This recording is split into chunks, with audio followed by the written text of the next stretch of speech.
प्यारे विद्यार्थियों, मेरे आज के व्याख्यान का विषय है इवोल्यूशन एंड इट्स पैटर्न, अर्थात जैव विकास तथा इसके पैटर्न। तो आइए हम समझने की कोशिश करते हैं कि इवोल्यूशन है क्या और ये होता कैसे है। तो जहाँ तक इवोल्यूशन यानी जैव विकास का प्रश्न है, तो प्रारंभिक सरल एवं निम्न कोटि के जीवों के क्रमिक परिवर्तन द्वारा अधिक विकसित उच्च कोटि के एवं जटिल जीवों के उत्पत्ति को ही जैव विकास कहा जाता है। जैव विकास का वास्तविक अर्थ है डिसेंट विद मॉडिफिकेशन, अर्थात परिवर्तन के साथ अवतरण। तो आइए देखते हैं कि ये जैव विकास होता कैसे है। जैव विकास निम्नलिखित पैटर्न को फॉलो करता है, यानी निम्नलिखित पैटर्न पर होता है। ये निम्नलिखित प्रकार का हो सकता है: डाइवर्जेंट इवोल्यूशन या एडाप्टिव रेडिएशन। इसी डाइवर्जेंट इवोल्यूशन को एडाप्टिव रेडिएशन भी कहा जाता है। डाइवर्जेंट इवोल्यूशन अर्थात अपसारी विकास। दूसरा है कन्वर्जेंट इवोल्यूशन अर्थात अभिसारी विकास। तीसरा है पैरेलल इवोल्यूशन अर्थात समानांतर विकास। और चौथा है को इवोल्यूशन अर्थात सह विकास। ठीक है, तो हम बारी बारी से जैव विकास के इन चारों पैटर्नों को या चारों प्रकारों को सरल एवं आसान शब्दों में समझने की कोशिश करेंगे। तो सबसे पहले हम देखते हैं कि डाइवर्जेंट इवोल्यूशन या एडाप्टिव रेडिएशन क्या होता है। तो जहां तक डाइवर्जेंट इवोल्यूशन का संबंध है, तो एक ही जाति के सदस्य अलग अलग भौगोलिक क्षेत्रों में चले जाते हैं और समय बीतने के साथ साथ इनके बीच कोई भौगोलिक बाधा आ जाती है, जिसके कारण ये अपने पुराने वातावरण में लौट नहीं पाते और अब ये अलग अलग क्षेत्रों के वातावरण के हिसाब से अपने आप को विकसित करने लगते हैं। अलग अलग वातावरण के अनुसार इन पर अलग तरह का प्राकृतिक चयन काम करने लगता है और ये वहां के वातावरण के अनुसार अनुकूलन स्थापित कर लेते हैं। समय बीतने के साथ साथ इनके जीन पूल में परिवर्तन होता जाता है और हजारों लाखों वर्षों में इन्हीं सदस्यों से एक नई जीव जाति की उत्पत्ति हो जाती है। जब इनका जीन पूल पूरी तरह से बदल जाता है, जो कि अपनी पूर्वज जाति से बिल्कुल मैच नहीं करता है, तो इनमें रिप्रोडक्टिव आइसोलेशन स्थापित हो जाता है, जननिक पृथक्करण स्थापित हो जाता है और ये अपनी पूर्व जातियों से जनन नहीं कर पाते, क्योंकि जीन पूल पूरी तरह से बदल चुका होता है। जनन हमेशा समान जीन पूल वाले सदस्यों के बीच होता है। अब ये जीन पूल में पूरी तरह से बदलाव आ जाने के कारण और रिप्रोडक्टिव आइसोलेशन स्थापित हो जाने के कारण अब ये नई जीव जातियों का रूप ले लेते हैं। उदाहरण के लिए सभी स्तनधारियों का विकास मूल रूप में चूहे या छछूदर जैसे जीवों से आरंभ हुआ है और बाद में इन्हीं के मॉडिफिकेशन से समय बीतने के साथ साथ ये विकासी प्रक्रिया आगे बढ़ती गई। जैसे आर्बोरियल जो स्क्वायरल्स थी, फ्लाइंग स्क्वायरल, इन्हीं से फ्लाइंग बैट का डेवलपमेंट हुआ। इन्हीं में और अलग वातावरण मॉडिफिकेशन से रनिंग हर्बीवोर जैसे हिरण आदि है, इनका इस तरह के जीवों का विकास हुआ। इन्हीं में जो सदस्य बिलों में रहने के अभ्यस्त हो गए, इन पर अलग तरह का प्राकृतिक चयन ऑपरेट हुआ, अलग तरह के सेलेक्टिव प्रेशर काम किए और एक इसमें कन्वर्ट हो गए, बरोइंग मैमल में कन्वर्ट हो गए, जैसे मोल छछूदर जो बिल में रहने वाले हैं। इसी तरह से खुले वातावरण में रहने वाले रनिंग कार्निवोर, चीता, बाघ, इन सब का डेवलपमेंट हुआ। वॉकिंग मैमल्स में जैसे एलिफेंट है, इनका डेवलपमेंट हुआ। स्विमिंग मैमल्स जो पानी में रहने लगे, सील है, इस तरह के जीव है। आगे क्लाइंबिंग स्क्वायरल्स हो गए, उछल कूद करने वाली गिलहरियां जो पेड़ों पर रहती है। ये सब देखा जाए तो इन्हीं एक ही इनका जो विकास हुआ है समान पूर्वज से ही हुआ है। चूहे या छछूदर जैसे जीवों से ही आगे विकासी प्रक्रिया चलते चलते ये विकास यहां तक पहुंचा है। समझो ना, सभी स्तनधारियों का। इससे भी अगर हम आगे चले थोड़ा सा, किसी एक स्पीसीज की बात करें तो कैट फैमिली की हम बात करते हैं। कैट फैमिली के आपको कई जातियां यहां मिलेगी। बिल्ली हो गई, जंगली बिल्ली हो गई, बंगाल कैट आपने देखा होगा, बाघ हो गया, स्नो लेपर्ड हो गया ना, फिशिंग कैट हो गई। बहुत सारी ऐसी वेराइटी है। बिल्लियों की कई प्रजातियां हैं। बिल्लियों का ही मॉडिफिकेशन हुआ। बाघ हो गया, शेर हो गए, भालू हो गया ना, पांडा हो गया। ये अलग अलग वातावरण में इनका जो बेसिक देखा जाए, एक शुरुआत में सभी बिल्ली थे और यही बिल्लियां अलग अलग क्षेत्रों में चली गई। ठीक है, इन्हीं के कुछ सदस्य कहां पहाड़ों पे जाके रहने लगे और लंबा समय बीत जाने के साथ हजारों साल बाद यही क्या बन गए, पहाड़ी बिल्ली बन गए, स्नो लेपर्ड। जो बर्फीले वातावरण में रहने के अभ्यस्त हो गए, स्नो लेपर्ड बन गए। ठीक है, इन्हीं में से कुछ खुले वातावरण में रहने लगे हुए शेरों में डेवलप। अलग अलग कहने का मतलब वातावरण का प्रभाव प्रत्येक जीव पर पड़ता है, उसी हिसाब से नेचुरल सिलेक्शन उस पर ऑपरेट होने लगता है और जीन में बदलाव आना शुरू हो जाता है।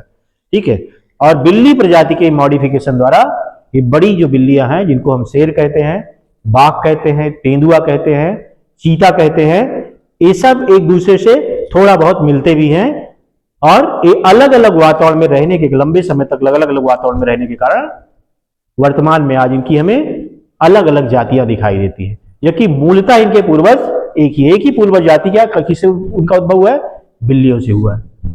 ठीक है, तो ये बिल्लियां ही बिल्लियों की ये सारी प्रजातियां हैं। अब बिल्लियों की और प्रजातियां देखो, आप रूस में चले जाइए, अमेरिका में चले जाइए, वहां के वातावरण के हिसाब से बिल्लियों की आप प्रजाति देख सकते हैं। इवन हम मानव को ही ले लें, मानव को भौगोलिक क्षेत्र के अनुसार आप उसका रूप, रंग, नाक, नक्श, इन सब में बदलाव आप देख सकते हैं।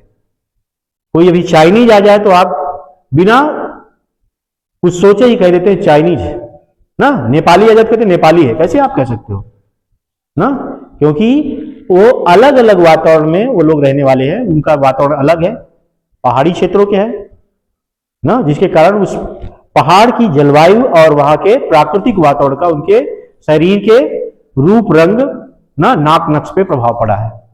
इसी तरह से कोई भोटिया आ जाए, भूटान से आ जाए तो कहेंगे भोटिया है। ऐसे वहां के वातावरण में वो हजारों साल से वो लोग वहां रहते आ रहे हैं और वहां के वातावरण के अनुसार उनके शरीर में बदलाव हो गए ना। कोई अमेरिकन है, कोई ठंडे प्रदेश का कोई आ जाए तो कहते हैं अरे ये तो रशियन है, ये अमेरिकन है, कैसे हम पहचान लेते हैं उसको ना, ये ब्रिटिश है, कोई अंग्रेज है, क्योंकि वातावरण ने उसकी संरचना को प्रभावित किया, शारीरिक संरचना को। ठंडे वातावरण में गोरे और लंबे लोग आपको दिखाई देंगे ना।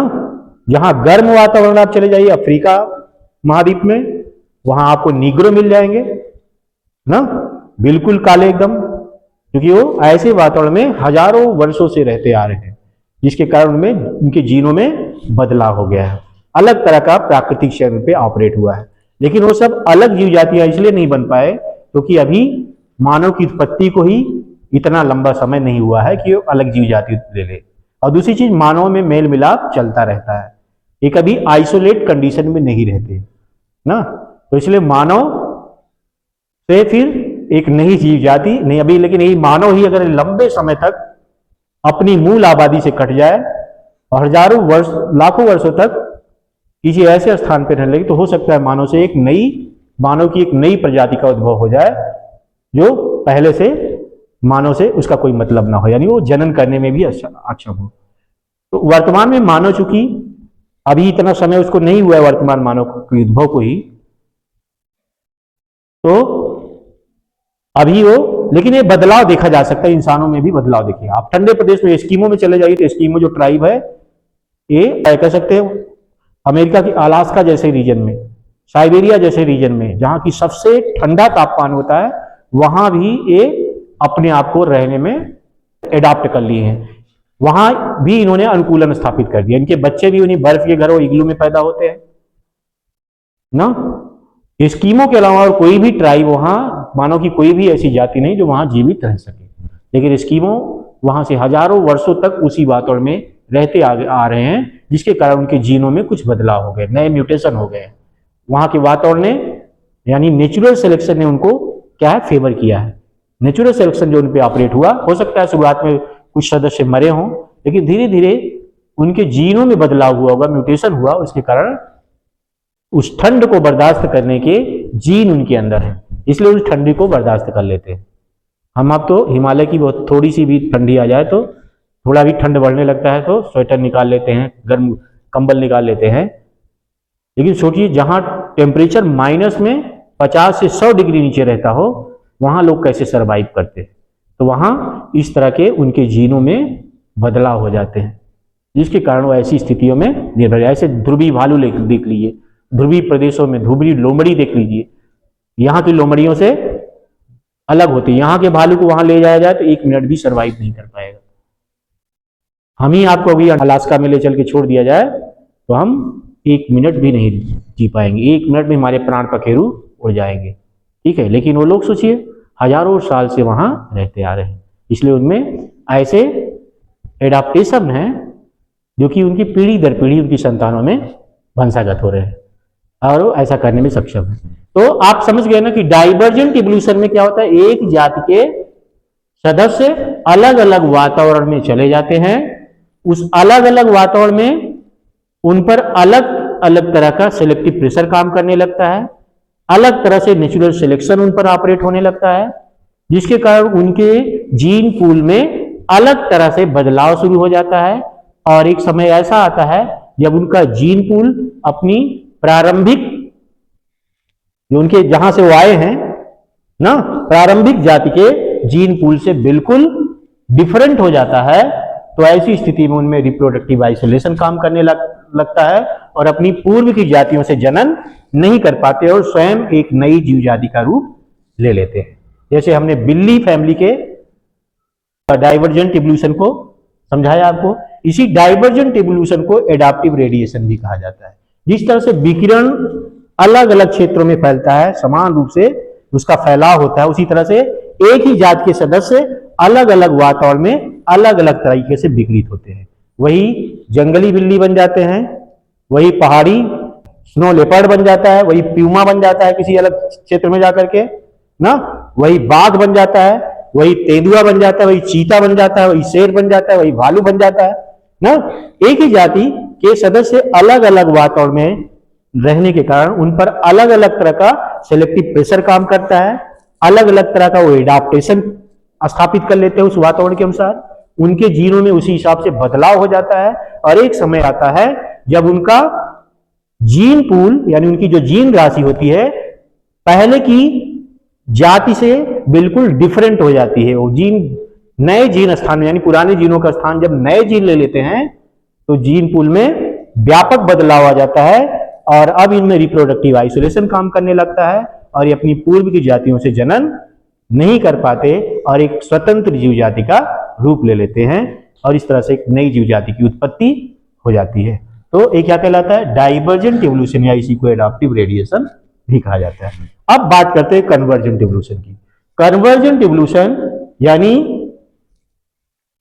एक ऐसी विकासी प्रक्रिया है जिसमें अलग अलग जीव जाति के सदस्य समान वातावरण में आकर के रहने लगते हैं, एक ही कॉमन हैबिटेट में आकर के रहने लगते। जैसे मान लीजिए कोई एरिया है तो यहां किसी दूसरे क्षेत्र का कोई अलग जाति का सदस्य दूसरे क्षेत्र का, इस तरह से अलग अलग जीव जाति के सदस्य जब एक ही कॉमन एरिया में रहने लगते हैं तो उन पर एक जैसा प्रेशर काम करता है, एक जैसे वह एडाप्टेशन अपना लेते हैं, एक जैसा प्राकृतिक चयन उन पर ऑपरेट होने लगता है, जिसके कारण उनके जो वाय फीचर होते हैं एक जैसे दिखने लगते हैं, जबकि उनमें दूर दूर तक कोई समानता नहीं है ना। जैसे व्हेल एक स्तनधारी है, शार्क एक मछली है ना, पेंगुइन क्या है, पक्षी है, इक्थियोसॉर एक विलुप्त रेप्टाइल था, उसमें भी ऐसे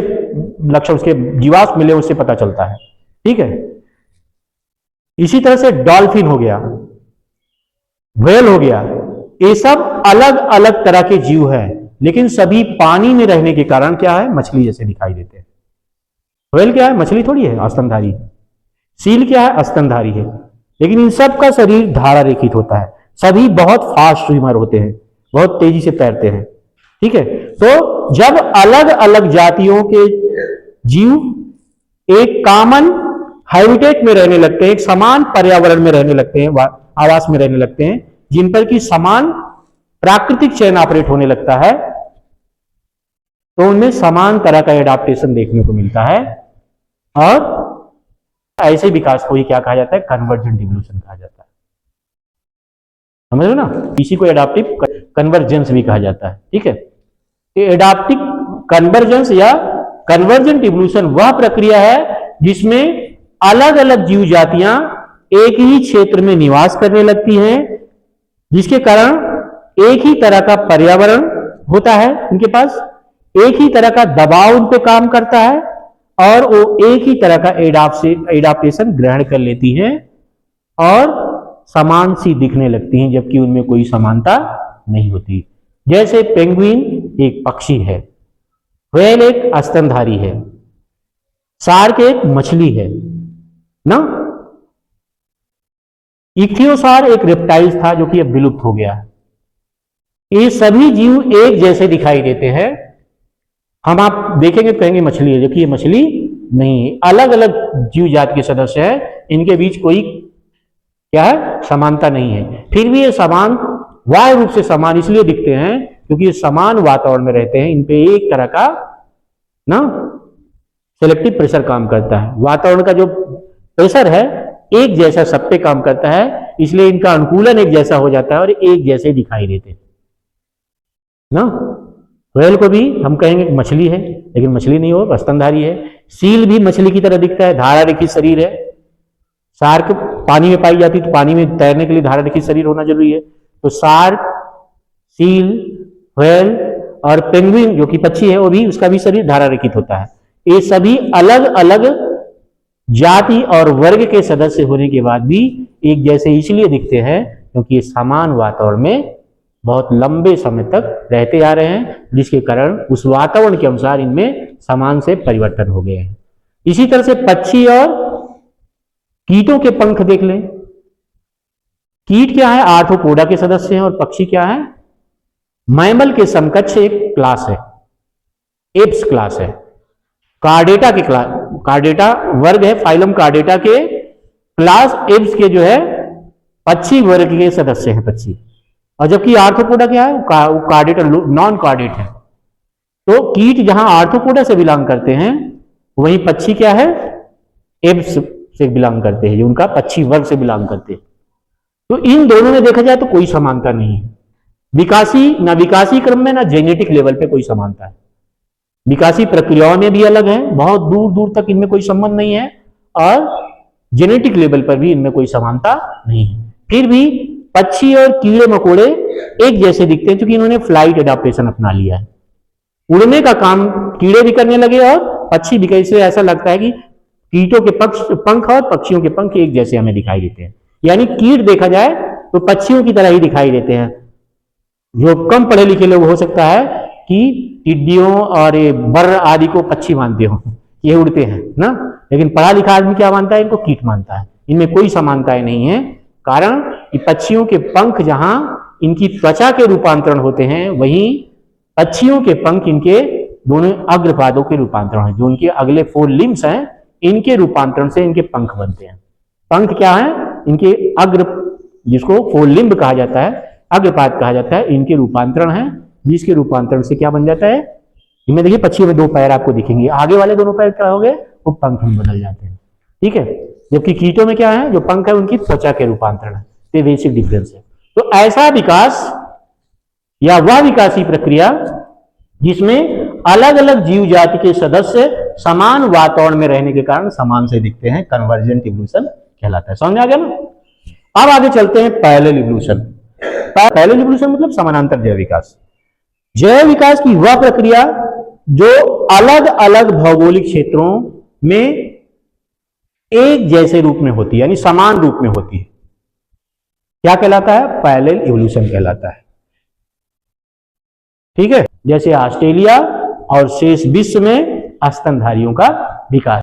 उदाहरण के लिए आज से लगभग 20 करोड़ वर्ष पहले ट्रायसिक कल्प में या ट्रायसिक कल्प के दौरान अंडे देने वाले स्तनधारियों, जिन्हें कि प्रोटोथीरिया इंफ्रा क्लास में रखा गया है का उद्भव हुआ। तो इन्हीं अंडे देने वाले स्तनधारियों से कुछ और जब इनका एडवांसमेंट हुआ, ठीक है, और इनमें कुछ बदलाव हुआ, मॉडिफिकेशन हुआ, तो इन्हीं अंडे देने वाले स्तनधारियों से लगभग 15 करोड़ वर्ष पहले मेटाथीरिया इंफ्राक्लास की उत्पत्ति हुई, जिसमें ये जीवधारी अविकसित बच्चों को जन्म देते थे और उन बच्चों को पालने के लिए इनके पास पाउच होता था। अब ये पाउच एनिमल विकसित होते रहे और लगभग 7 करोड़ वर्ष पूर्व, आज से लगभग 7 करोड़ वर्ष पूर्व, इन्हीं मेटाथीरियन एनिमल से विकास 2 दिशाओं में बटा, क्योंकि इसी 7 करोड़ वर्ष पहले ऑस्ट्रेलिया महाद्वीप, जो कि एशिया से जुड़ा हुआ था, अलग हो गया और एक स्वतंत्र द्वीप बन गया। इसके कारण कुछ मेटाथीरियन ऑस्ट्रेलिया में चले गए और बाकी मेटाथीरियन कहां थे? शेष धरती पर रहे, क्योंकि पूरा और बाकी दुनिया आपस में जुड़ी हुई थी, समझ ना। तो बाकी जो मेटाथीरियन थे, ऑस्ट्रेलिया को छोड़ करके जो मेटाथीरियन थे वो बाकी धरती पर रहे, और ऑस्ट्रेलिया पर भी जो मेटाथीरियन गए थे उसके साथ अलग होने के साथ वो वहां रहे, और इन दोनों का समानांतर रूप से विकास होता रहा। यानी ऑस्ट्रेलिया महाद्वीप में जहां मार्सुपियल से मार्सुपियल का ही डेवलपमेंट हुआ, यानी पाउच वाले जीवधारियों से पाउच वाले जीवधारी ही विकसित होते रहे, उसी के समानांतर बाकी विश्व में, यानी बाकी धरती पर इन मेटाथीरियन से आगे चल करके यूथीरियन एनिमल का डेवलपमेंट हुआ, जो कि प्लेसेंटल थे। क्या थे? प्लेसेंटल थे, यानी अविकसित बच्चे नहीं देते थे, बल्कि ये जो बच्चे थे मां के गर्भ में पलते थे और प्लेसेंटा द्वारा भोजन लेते थे। मेटाथीरियन क्या करते थे? अविकसित बच्चे जन्म देते थे और वह अविकसित बच्चे बाद में पाउच में जाते थे और पाउच में उनकी फीडिंग होती थी और फिर विकसित होते थे। लेकिन अब जो मेटाथीरियन से यूथीरियन बने वो प्लेसेंटल एनिमल थे और वे अपनी मां के द्वारा ही पोषण को ग्रहण करते थे। गर्भ में, यानी उनका गर्भकाल होता था और गर्भकाल के दौरान वो मां से ही पोषण ग्रहण करते हुए अंत में विकसित रूप में जन्म लेते थे। ठीक है, तो इस तरह से जैव विकास 2 समानांतर रूप में बढ़ गया। एक तरफ ऑस्ट्रेलिया में भी वैसा ही जैव विकास रहा, लेकिन वहां केवल मेटाथीरियन से मेटाथीरियन की उत्पत्ति हुई। यहां मेटाथीरियन से यूथीरियन की उत्पत्ति होती चली गई, और समान तरह से जैसे यूथीरियन चूहा, सामान्य चूहा यहां पैदा हुआ, पहले चूहे से शुरुआत हुई मैमल की, तो जहां बाकी विश्व में सामान्य चूहा पैदा हुआ, वहीं ऑस्ट्रेलिया में पाउच वाला चूहा पैदा हुआ, क्योंकि जलवायु एक जैसी थी लगभग दोनों जगह की, वातावरण एक जैसा होने के कारण एक जैसा ही प्राकृतिक चयन ऑपरेट हो रहा था, एक जैसा ही सेलेक्टिव प्रेशर काम कर रहा था, ठीक है, एक जैसी अनुकूलताएं थी, तो ये हो रहा था। लेकिन वहां मेटाथीरियन ही डेवलप होते रहे, यूथीरियन नहीं डेवलप हुए। यहां क्या हुआ? मेटाथीरियन से क्या हुआ? यूथीरियन भी डेवलप हुए, लेकिन थोड़ा अलग पैटर्न पे। यहां जो चूहा बना उसमें पाउच नहीं था, फिर यहां छछूदर का विकास हुआ तो वहां पाउच वाले छछूदर का विकास हो रहा था। जिस समय सारी धरती पर सामान्य छछूदर बन रहे थे, ऑस्ट्रेलिया में पाउच वाले छछूदर बने। जिस तरह से यहां फ्लाइंग स्क्वायरल बन रही थी, उड़ने वाली गिलहरियां बन रही थी, तो वहां हनी ग्लाइडर बन रहे थे, पाउच वाले, समझे ना। एक जैसे ही जीव शेष विश्व में और ऑस्ट्रेलिया में डेवलप हुए, जो कि अलग अलग भौगोलिक क्षेत्र थे। क्योंकि पर्यावरण एक जैसा था, इसलिए इनमें समान तरह का सेलेक्टिव फोर्स काम करता रहा, जिसका परिणाम था 2 अलग अलग भौगोलिक क्षेत्रों में एक जैसा ही विकास देखने को मिला, थोड़ा बहुत परिवर्तन के साथ। जहां ऑस्ट्रेलिया में केवल मार्सुपियल से मार्सुपियल का डेवलपमेंट हुआ, तो वहीं शेष विश्व में मार्सुपियल से यूथीरियन मैमल यानी प्लेसेंटा वाले जीवों का उद्भव हुआ। और इन्हीं प्लेसेंटा वाले जीवों में जो यूथीरियन थे, कुछ मांसाहारी जीव उत्पन्न हो गए, जैसे लोमड़ी, सियार, शेर, बाघ। इस तरह से ना मांसाहारी जीव जो उत्पन्न हुए, इन्होंने क्या किया? अपने मेटाथीरियन पूर्वज, जो कि साधारण प्रकृति के थे, उनके पास बहुत ज्यादा अनुकूलताएं नहीं थी, वे ना तो भाग सकते थे अच्छे तरीके से और ना अपने आप को हवा में उड़ा सकते थे, उनको खा पी करके समाप्त कर दिया। यानी ऑस्ट्रेलिया को छोड़ करके बाकी जो धरती थी वहां क्या पैदा हुए, मांसाहारी जीव उत्पन्न हुए और मांसाहारियों ने उन मेटाथीरियन को खा पी करके समाप्त कर दिया जो सरल संरचना वाले थे। जबकि ऑस्ट्रेलिया में ऐसे किसी भी मांसाहारी जीव की उत्पत्ति नहीं हुई, जिसके कारण ऑस्ट्रेलिया के जो मार्सुपियल हैं सुरक्षित रहे और आज भी वहां ये पाए जाते हैं। एकिडना है, डकबिल्ड प्लेटिपकस है, कंगारू है, ये सब कहां पाए जाते हैं, ऑस्ट्रेलिया महाद्वीप में ही पाए जाते हैं, उसके बाहर ही कहीं नहीं पाए जाते। पूरी दुनिया से लुप्त हो गए क्योंकि पूरी दुनिया में मांसाहारी जीवों की उत्पत्ति हुई और उन्होंने इनको खा पी करके समाप्त कर दिया समय के साथ। ऑस्ट्रेलिया में जब तक मानव ने वहां प्रदातव्य नहीं किया, वहां कोई भी मांसाहारी जीव नहीं गया। बाद में जब अंग्रेज लोग ऑस्ट्रेलिया की खोज किए तो वहां अपने साथ कुत्ते बिल्लियां भी ले गए, तब वहां मांसाहारी जीवों का भी कुछ 100 साल पहले ही वहां कुत्ते बिल्लियों का प्रवेश हुआ है। ठीक है, और जो भी है वो कैप्टिविटी में रखे गए हैं, इस तरह से नहीं खुले में छोड़ दिया गया कि वहां जाके वो जो वहां के फौना है उनका शिकार करें। ठीक है, तो वहां कोई मांसाहारी जीव न उत्पन्न होने के कारण ऑस्ट्रेलिया में वो मार्सुपियल आज भी जिंदा है, जबकि पूरी दुनिया से मांसाहारियों के कारण वे समाप्त हो गए। ठीक है, तो ऐसा विकास आपने देखा कि एक जैसा ही विकास दोनों क्षेत्रों में हुआ। ऑस्ट्रेलिया हमारी धरती से हजारों किलोमीटर दूर है और चारों तरफ समंदर है, समंदर के बीच में है, जिसके कारण यहाँ के मांसाहारी जीव भी वहां नहीं पहुंच पाए। ठीक है, वहां ऑस्ट्रेलिया में मार्सुपियल सुरक्षित रहे। तो विकास दोनों में एक जैसा हुआ। यहाँ चूहा उत्पन्न हुआ तो ऑस्ट्रेलिया में चूहा हुआ, लेकिन ऑस्ट्रेलिया में पाउच वाला चूहा उत्पन्न हुआ। यहाँ छछूदर उत्पन्न हुई तो वहां भी छछूदर उत्पन्न हुई, लेकिन वो पाउच वाली थी। यहाँ गिलहरी उत्पन्न हुई तो वहां भी गिलहरी उसके समजात उत्पन्न हुई, लेकिन वो क्या थी, पाउच वाली थी। ठीक है, सब अविकसित बच्चे देते थे और उनके पाउच में जाकर के उन बच्चों का क्या होता था, फीडिंग होकर के बाद में वो होते थे। जबकि यहाँ क्या थे, प्लेसेंटल थे, ये पूरा शरीर बनने के बाद ही गर्भकाल के बाद पैदा होते थे अपनी माँ से। ठीक है, तो ये अंतर रहा दोनों में। तो ऐसा जैव विकास जो अलग अलग भौगोलिक क्षेत्रों में समान पर्यावरण के कारण समान तरीके से होता रहा या होता रहता है, वो क्या कहलाता है, पैरेलल इवोल्यूशन कहलाता है। जैसे ऑस्ट्रेलिया और शेष विश्व में स्तनधारियों का विकास, जो कि अभी मैंने समझाया, ये क्या है, एक पैरेलल इवोल्यूशन का उदाहरण। इसके बाद है को इवोल्यूशन। को माने सह विकास, को इवोल्यूशन सह विकास, यानी ऐसा विकास जो साथ साथ हो, यानी एक जीव का विकास दूसरे जीव के विकास को प्रभावित करता है। उदाहरण के लिए जिस तरह से पुष्पों का विकास होता गया, अलग अलग तरह के पुष्प डेवलप हुए पौधों में, उसी तरह से उन पुष्पों का परागण करने वाले जो पॉलिनेटर कीट थे उनके माउथ पार्ट्स में भी उसी हिसाब से मॉडिफिकेशन होता गया। जैसे एक पुष्प है जिसने क्या किया, लंबी सुराही जैसी शक्ल ले ली, तो उसको उसका परागण कीटों द्वारा नहीं हो सकता, तो ऐसे पक्षी डेवलप हुए, पक्षियों के चोंच में इस तरह से बदलाव हुआ, जैसे हमिंग बर्ड, जिसको शकरकोरा भी कहा जाता है, और ऐसे फूलों का परागण करता है जिनमें जो सुराहीदार होते हैं, एकदम लंबी गर्दन होती है, उसमें सामान्य कीट नहीं पहुंच पाते हैं। तो ऐसे पक्षियों का भी माउथ पार्ट का मॉडिफिकेशन, लंबी चोंच वाले पक्षी डेवलप हुए जो उसमें से मकरंद चूस सकते थे और पॉलिनेशन कर सकते थे। या ऐसे पुष्प, कुछ खास तरह के जैसे पुष्प बने उसी हिसाब से कीटों के माउथ पार्ट में, जैसे अंजीर एक पुष्प है, अंजीर का जो पुष्प होता है उसमें जो परागण होता है वो बर द्वारा किया जाता है।